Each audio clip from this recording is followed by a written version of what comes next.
Hello friends, my name is Miss Allen, and in this video we'll be exploring pattern block multiplication part 2.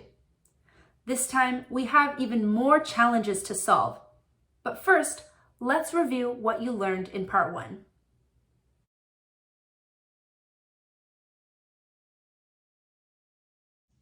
In pattern block multiplication, we give a shape a number and try to figure out what number all the other shapes are. For example, if a triangle is equal to 1, what does a rhombus equal to? Well, I can fit 2 triangles inside the rhombus, and if each triangle is worth 1, that's 1, 2.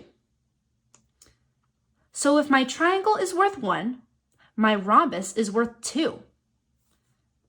Now, what about a trapezoid? I can fit 3 triangles inside the trapezoid, so the trapezoid is worth 1, 2, 3. What about the hexagon? How many triangles do you think we can fit inside the hexagon?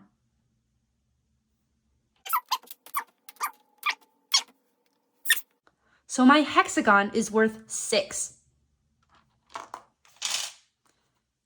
If you need more of a reminder about how pattern block multiplication works, I recommend rewatching Pattern Block Multiplication Part 1.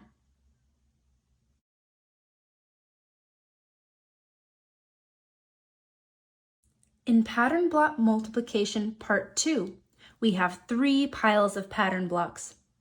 Pile 1 has 5 hexagons, Pile 2 has 11 trapezoids, and Pile 3 has 4 hexagons, 4 trapezoids, 3 rhombuses, and 2 triangles.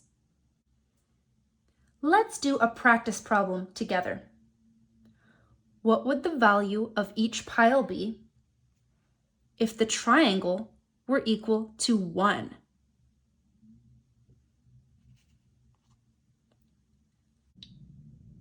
Go ahead and pause the video to solve on your own first. When you're ready, press the play button to see my answer.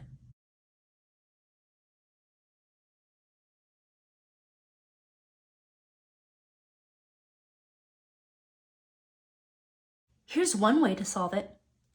I'm going to start by placing green triangles over each pile and then counting up the green triangles. I'll speed it up.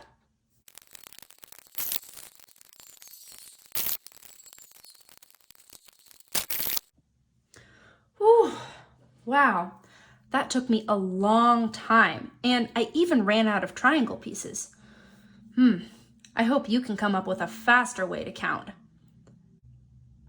In this problem, the triangle was equal to 1.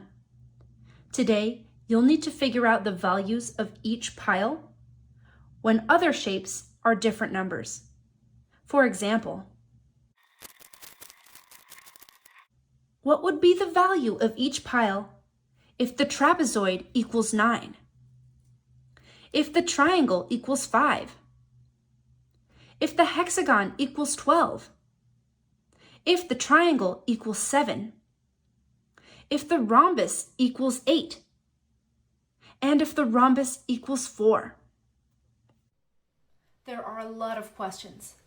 Start with the ones that you're most comfortable solving, and if you finish those, move on to the others.